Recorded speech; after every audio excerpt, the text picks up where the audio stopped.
What is going on with Tyrese Halliburton this season? He does not look like the all NBA caliber player that we saw him last season when he became one of the best 15 players in the NBA. It looks like the complete opposite this season. And you can look at this table here, comparing his 2024 numbers through his first 16 games to his first 16 games this season. The points per game dropped by 12. Field goal percentage is down by 14%. Three-point percentage is down by 16%. The free throws attempted per game are down by 2. Assists per game are down by 3. He's shooting 9% worse on pull-up 2s, 16% worse on pull-up 3s, 17% worse on catch-and-shoot 3s, 17% worse on open 3s, 16% worse on wide-open 3s, and 10% on contested 3s. This time last year, Halliburton was taken over in the in-season tournament, and people were calling him the best point guard in the Eastern Conference, better than Brunson, Trey, Damian Lillard, and I'm not even sure he's in top 5 or maybe even top 7 point guard discussions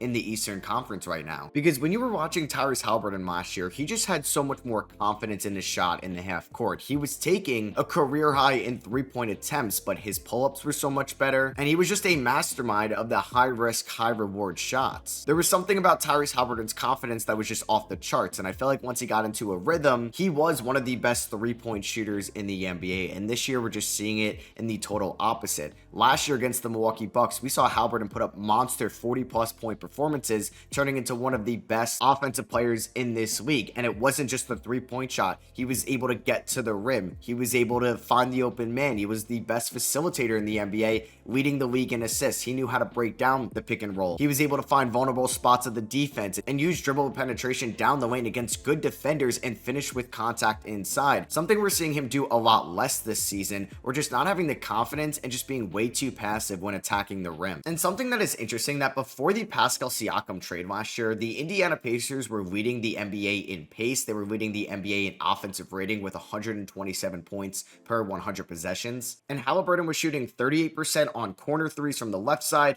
53% from corner threes on the right side, and 40% on above the break threes before the Siakam trade. And then after they acquired Siakam and traded away Buddy Hield to the Philadelphia 76ers, the Indiana Pacers pace dropped by a point per 100 possessions. Their offensive rating dropped from 127 to 120. Halliburton went from 38% on left corner threes to 16%, 53% on right corner threes to 12%, and dropping from 40% on above the break threes to 32%. And that was a big thing with Halliburton as well. I think he missed playing alongside Buddy Hield, an elite three-point shooter next to him that could also gravitate the defense towards Buddy, which allowed open threes for Halliburton. And Halliburton's overall numbers went from 22 points, 11 assists, 4 rebounds on 49% shooting from the field and 40% from 3 pre-All-Star break, to after the All-Star break dropping to 17 points per game, 9 assists, 4 rebounds on 45% shooting from the field and 30% three-point shooting from 3. And what Halliburton is doing this year, averaging 15 points,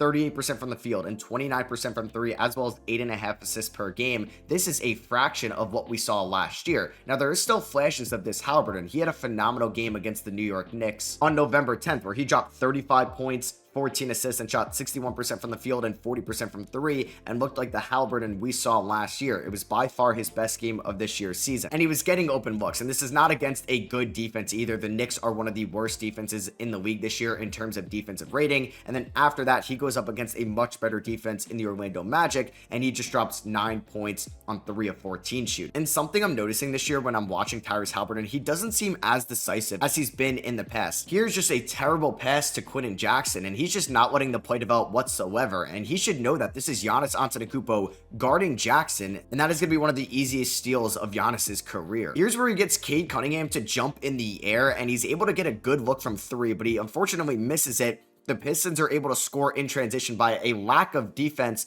by the Pacers, including Tyrese Halliburton. Jaden Ivey finishes at the rim, and Halliburton rushes the inbound pass and just airmails it over Andrew Nembhard's head. And this is the play that Tyrese Halliburton makes last year. He breaks down the defense, he gets by Malik Beasley, and he notices a cutting Miles Turner baseline, and this should be an easy assist, but he throws it way too late, and Cade Cunningham gets the easy steal. Last year, Halliburton would either have made that a bounce pass, made it 2 seconds earlier, or would have finished with a contested floater at the rim. We're not seeing that at all this season. And Haliburton was one of the best players in terms of a pick and roll ball handler. Here, he's able to get the switch guarded by Andre Drummond. Kelly Oubre is coming over to defend him, and Miles Turner is going to have an easy pathway to the rim and would most likely get fouled by Eric Gordon. But Haliburton, realizing this a second too late, not having the ball security, gets swiped by Andre Drummond, and it's just another costly turnover for Haliburton and the Indiana Pacers. And like I said, it's just so different from watching Haliburton last year. He gets Mo Wagner in the air here, and he would have an easy pass to Isaiah Jackson right under the rim. Most likely would be either a layup for Jackson, or he would get fouled by Paolo Banchero, but instead tries to do a no-look pass to the corner to Jarris Walker, and Paolo Banchero reads it the whole way, and the Pacers give up a transition bucket. Seems to be a reoccurring trend. And this is against a good Celtics defense, but they got the switch they wanted. Tillman is guarding Tyrese Haliburton, and Haliburton notices a cutting Isaiah Jackson on the baseline. He should be making this pass right now, but instead waits a second too late, and Tillman is able to get a hand in the direction of Isaiah Jackson's view. And Jackson should catch this ball, yes, but it just makes it a little bit harder, and these are the turnovers that could be cut down if Haliburton's decision making was what it was when we saw him be an elite playmaker last year. And he's struggling with his patience in the half court. Here, Miles Turner is going to set a back screen on Benedict Mathurin's defender, Luka Doncic, who's not known to be a quick defender. This is going to set up an easy corner three for Benedict Mathurin, or they can get a rolling Miles Turner if Dwight Powell gets to the corner quick enough. But instead, Haliburton just tries to make a quick pass to Miles Turner, and Luka Doncic is right there to get a hand on it, and it's another Haliburton turnover, and you guessed it, another transition bucket for the Pacers opponent. Haliburton and the Pacers were one of the best transition teams in the first half last season as well. This is an easy alley-oop to either Benedict Mathurin, or Haliburton could just use his speed to go right at Jalen Brunson, who is not a big body or a good transition defender,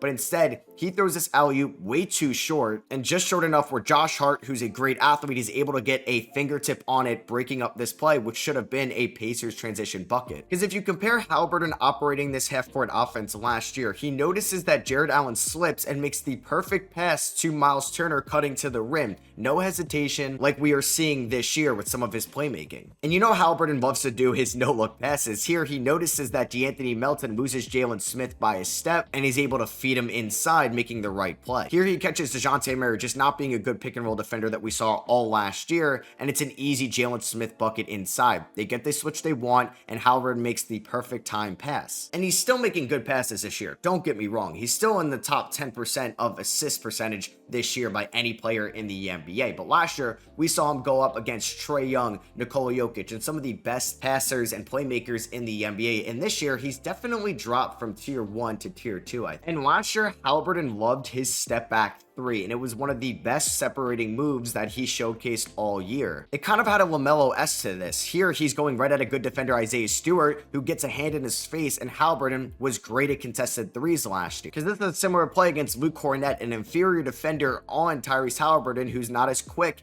Haliburton is able to get major separation with his step back jumper, but these are just not even coming close to falling. And just seeing the drop in wide open three-point percentage is also a little alarming as well, as he gets just a great open look here by a nice screen from Miles Turner, and they're just not going in. And you just have to think law of averages. Haliburton is going to regress to being a shooter he showcased throughout hundreds of games in the NBA. He shot 40+% from three in each of his first 3 seasons. He was elite to start off last year. Obviously, he suffered an injury mid-season, which a lot of people are pointing at him not playing as good in the second half. We saw flashes from Haliburton in the playoffs, but this year, it still looks like we're not seeing the same Haliburton to start off last year's season, looking a little bit slower. The decision-making isn't looking as great as well, and maybe that's a result of his injuries last year. Maybe they're lingering and we don't know about them, but seeing him shoot 40% from 3 in his rookie season, 41% in year number 2, 40% in year number 3, 36% from 3 last year, to 29% from 3 this year, I'm confident that Haliburton is going to be the player he showed he was in his first year in Indiana.